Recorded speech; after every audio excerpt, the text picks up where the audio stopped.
They don't make them like they used to. Well, they might not make them, but that doesn't mean I can't. Should we build a brand new ZX Spectrum 48K rubber key from all new parts in 2023? So much clickbait.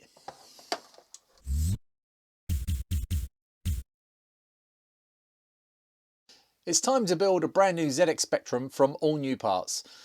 I need it to go inside this delicious smoked translucent case I bought some time ago. This will be the second of probably 4 Sinclair computers up for auction to raise money for the Befriending Scheme. The auction will be on the 16th of September 2023 for all you time travellers. I'll be doing a 12-hour charity live stream on the day, joined by some very special guests from the world of vintage and retro computers and video games. More info on all of that at the end of this video. The board I'll be using for this build was sent to me by Devzine. He also sent me something else which I'll go into in a bit. But this rather fetching purple motherboard is an issue 6A ZX Spectrum. Devzine re-engineers these vintage motherboards for fun. Right now he's working on an Atari 130XE. Imagine being that clever. I happen to know that this is a high quality gold plated board, and if you're interested in purchasing one of these, I know that Devzine has them available on his Tindy store. Links are in the description. The 6A is the last of the 48K revisions before Sinclair moved off to the 128K toast rack. You can usually find issue 6As inside Spectrum Plus cases.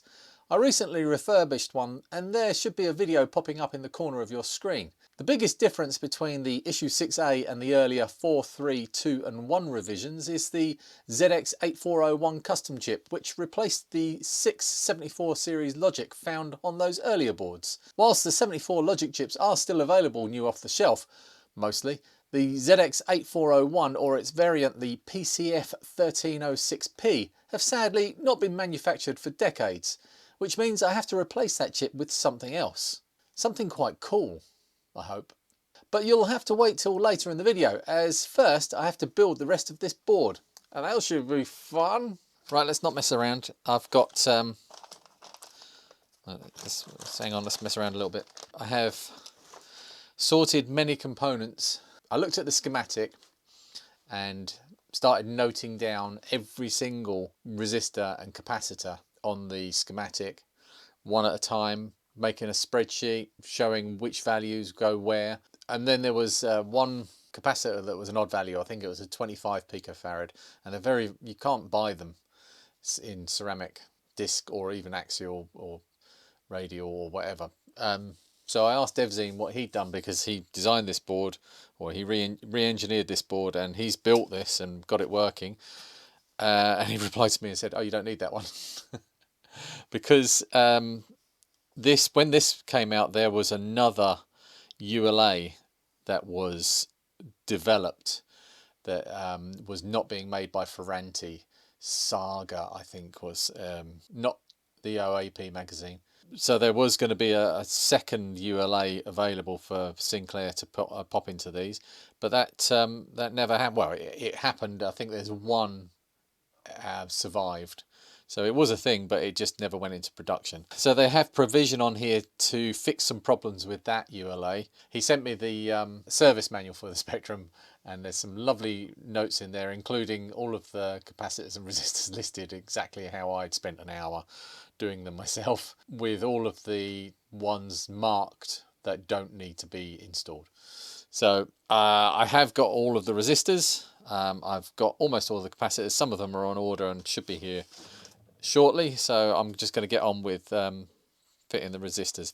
So I've already put one in. It was just to test the fit, because I wanted to make sure that the slightly larger resistors I have in one of my kits would fit nicely on the board, and they do. I think it's probably going to be tight to fit this size resistor all the way down there, so we're going to have to see what happens there. But I've got a big box of parts here, and I've got a list. Here's my resistor list, and here's my capacitor list. But if you buy one of these from the Tindy store, there's a link on there that takes you to a spreadsheet with all of the parts, you know, the bill of materials. Quick note from the future here. I didn't realise at the time that Devzine had created this GitHub page for the issue 6A board. It contains lots of information that would have been very useful to me while I was making this. And the best thing in here is, well, there's a lot of stuff. I'll put a link to this in the description, but the best thing in here is this interactive bill of materials.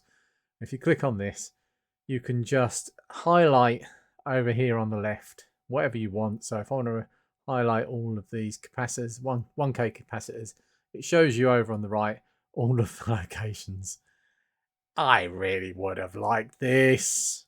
What a fantastic thing. Well done, DevZine. You are just one of the most amazing people on the internet. It's just a beautiful thing. I wish everybody did these. So we're going to start, obviously, with the resistors. And we're going to start with the 470 ohm resistors, of which there are 20. And now I'm hoping I've got 20, because I'm not sure. Right, so I found the 470 ohm resistors sitting in my box, and I'm going to say there are 20. There's probably 50. So we've got R1 to R8, and they are R1 to R8 up there. Is that going to work with these ones? Yes. Beautiful. Right, so let's get the size.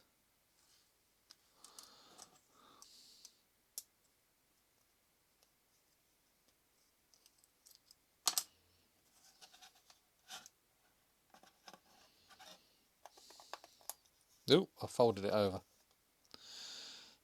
The holes are quite tight. Oh, the holes are really tight.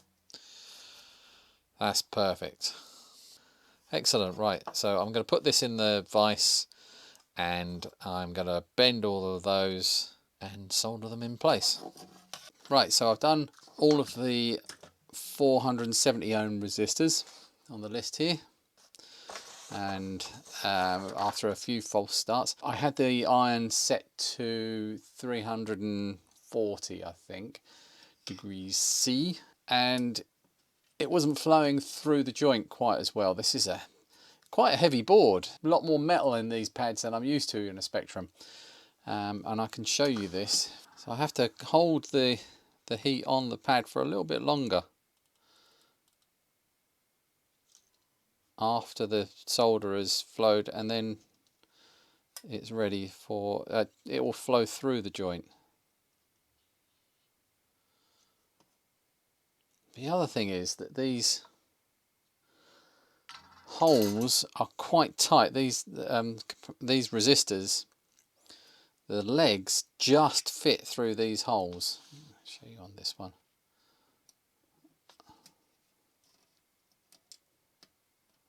They only just fit through. There's no wiggle room there, which means that the solder doesn't go through the joint quite so freely. If I heat it for long enough, it does wick up through the hole, and you get a much nicer. So these ones here are not that nice. They're a bit scabby. I'm going to have to reflow those with a bit of flux, but these ones are really nice. So there's a couple that it still hasn't come through, but that's all right. Well, I'll get the hang of it.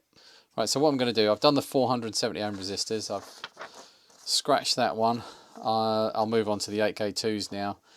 But I'm not going to show everything. I'm not going to do lots of fancy montaging in this one. I'm actually under a little bit of time pressure at the moment with getting this done. I know the auction date, it seems like a long way away on the 16th. It's right today, it's the 8th. It's 10 past midnight, so it's just turned the 8th of August. So I've got, 5 weeks or so, but I have to get it done a little bit earlier than that to actually set the auctions up. So I've got at least 1 week before the auctions finish to finish these. So I need to get these done, and I've got a lot to do. I've got this to build, I've got the ZX Max to build, I've got the original Spectrum to refurbish and fix up and make sure it works, everything. Get them all boxed up, get all their peripherals done and sorted, and people are sending me stuff that needs to go in these. I've got to get the flight case foam inserts all sorted out as well. And Mike DX off of Twitter is sorting out some vinyls for the flight cases as well. Chris, who volunteers at the cave, has kindly donated a third case, flight case. So we've got 3 Spectrums, the Mectrum, this new build, and the ZX Max will all be going in flight cases, all beautifully presented in flight cases, themed flight cases. So it's quite exciting, but yeah, I haven't got time to film and edit 45-minute, plus videos for the next 4 weeks.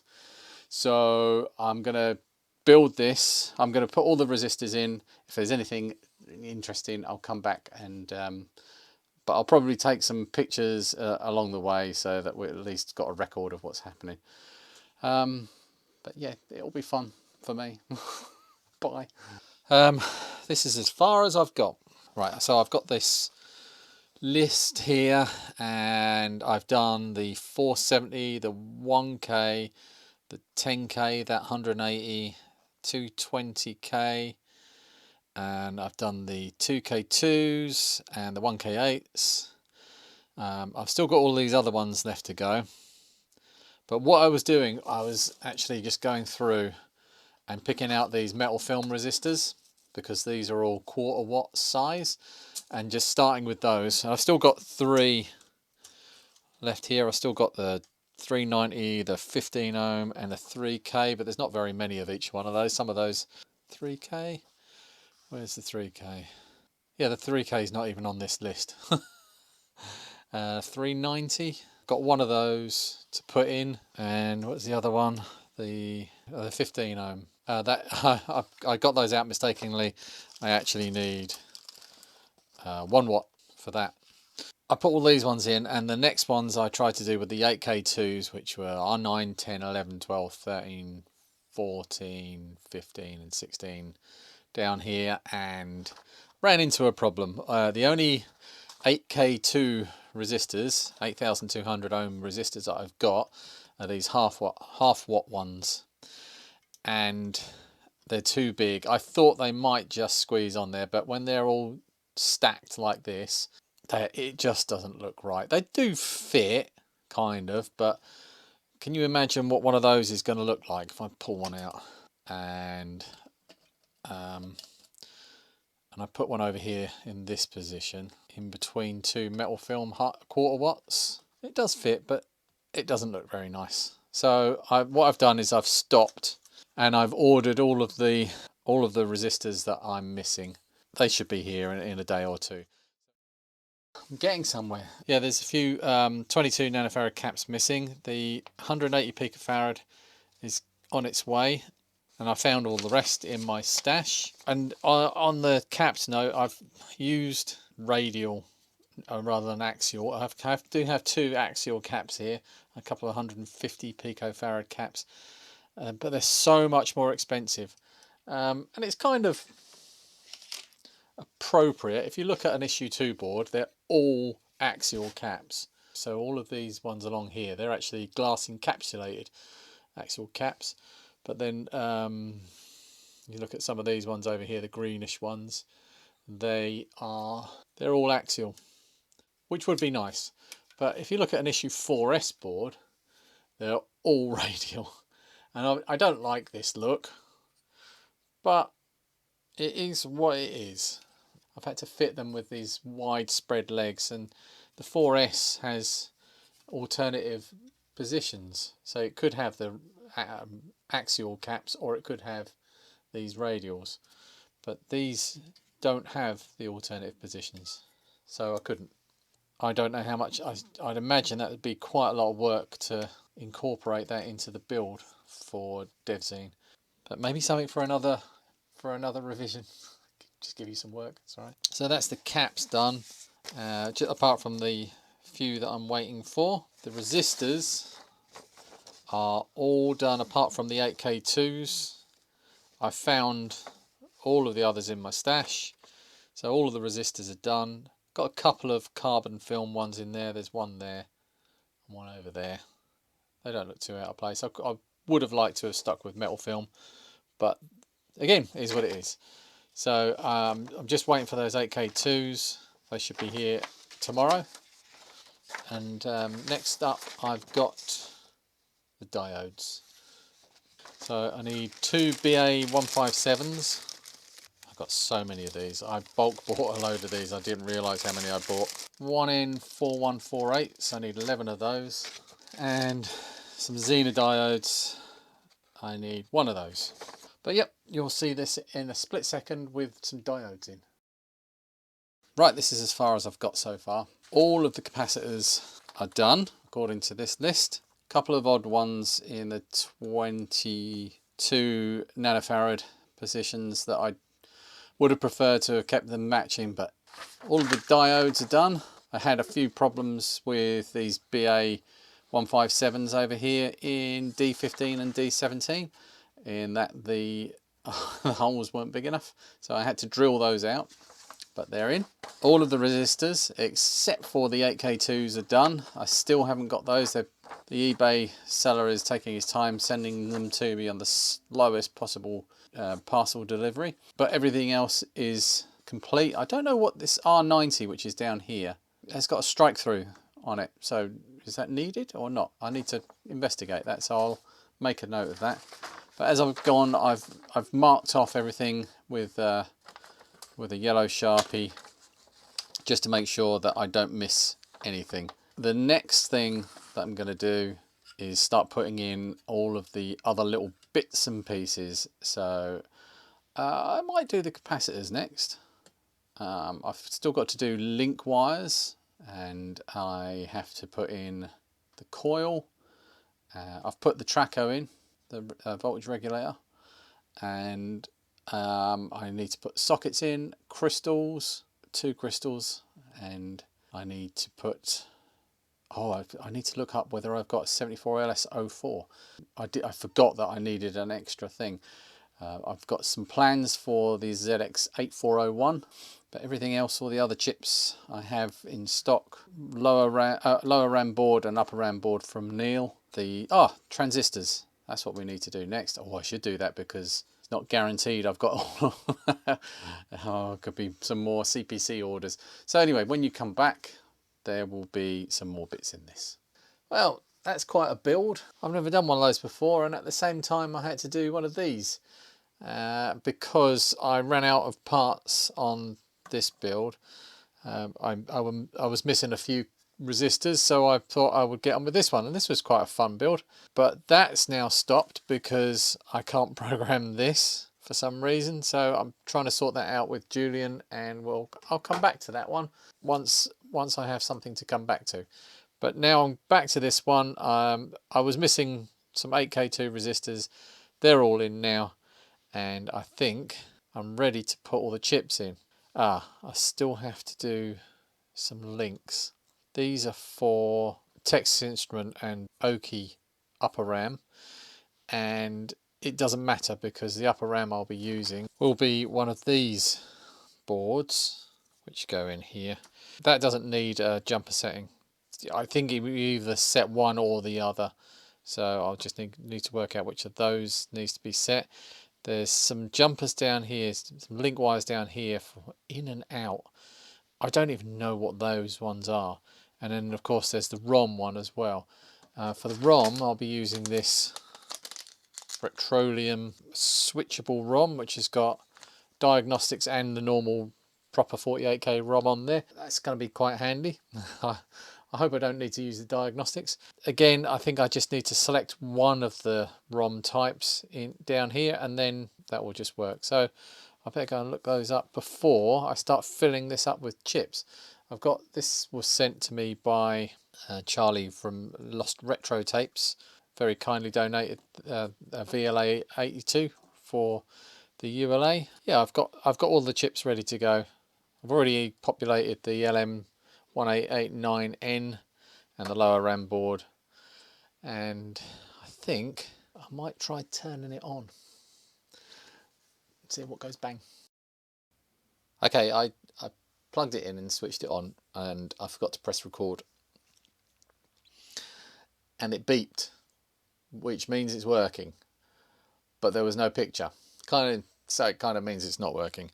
But then I looked at the RF modulator that I've put on here, or the replacement for the modulator I put on here, and I realised I hadn't connected it. So I've added a couple of wires, and that's all I've done. Before I did that, I completed the links. I've made it so it's Oki memory, and the low half of the Oki memory. This is to do with the upper memory. Chips would be either broken in the top half or broken in the top half on the bottom half. So they needed a way of selecting which half of the of those memory chips would be used. And so it doesn't really matter which one I select, but I have to select one of them. I also selected the NEC type ROM. Again, doesn't matter because I'm using a modern replacement. That can be switched to either. You can use EPROMs directly in here, but you have to do some more jiggery pokery around here with a diode and other selections. There's guides to that on Retroleum if you ever need to put an EPROM in a ZX Spectrum. These wire links in here where it says R and C and it says in on that side and out on that side, I have no idea what they do. I assume it's because the original issue 6A had a different manufacturer making, or they were going to make, ULAs for the ZX Spectrum, Saga, and it didn't come off, but the board was designed so that it could accommodate either an original Ferranti ULA or the new Saga ULA. I think that these are to do with that. They go between the ZX8401 and this 74LS04. Well, that sits in between the ULA and that logic chip. So I'm not sure exactly why, but I just found an image online of how these were set as standard and followed that. So that's just the top two on the outside and the bottom one across. It's kind of difficult to see on some of the images, and it's probably even difficult to see on this one as well. But that's how I wired that in, and it seems to have fired up. But do we get a picture like that? Please work. There's a weird hissing noise. I don't know if that's the diagnostics. I've just never heard it before, but yeah, we've got an image and the diagnostics are running. That's because I've got the ROM on here selected to the B selection, and that's a diagnostic ROM. Yeah, it looks like it's working. I'll just let it run through all the tests to make sure. I mean, the chances of the memory being faulty are slim, but not impossible, I suppose. I've never used one of these upper RAM boards before. They are difficult to get in, and you have to make sure when you solder these sockets to a board yeah, all good, that's good. When you solder the sockets to the board, that you get the sockets dead flat. They have to be exactly right. Everything in here is what's going to be in the final machine. I have a modern replacement for this.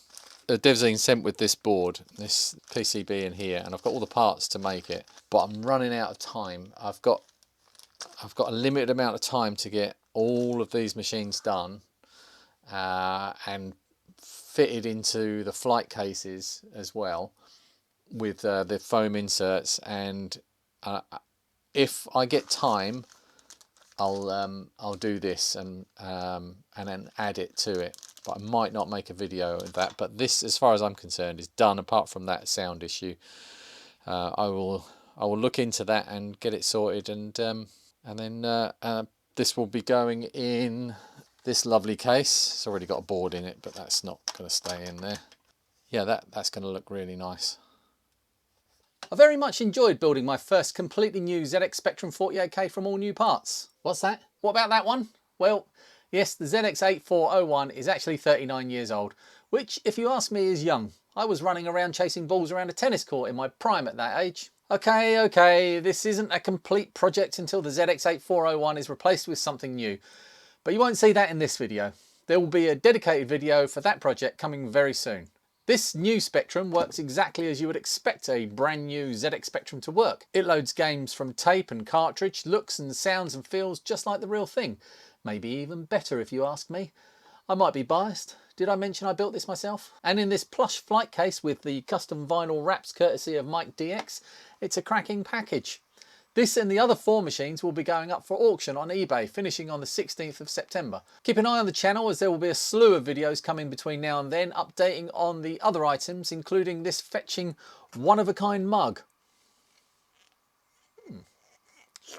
All of the money raised, less eBay fees, will be donated to the Befriending Scheme charity. I'm hoping to raise £4,000, and currently the total stands at £2,163, and to try and get us there I'll be streaming for 12 hours straight on my main channel on the 16th of September, along with all these lovely YouTubers who will be joining me for a chat and a giggle. The start time will be 11 AM British summer time, and to kick things off I'll be joined by the most Spectrum man I could find, rose tinted Spectrum. For details on the schedule of the other guests, head over to my website where I've put together a page that will tell you everything you need to know. If it doesn't tell you what you want to know, ask me and I'll put it on the page. The address is morefunmakingit.co.uk/charity 2023. Thanks for watching. I'll see you in the next one.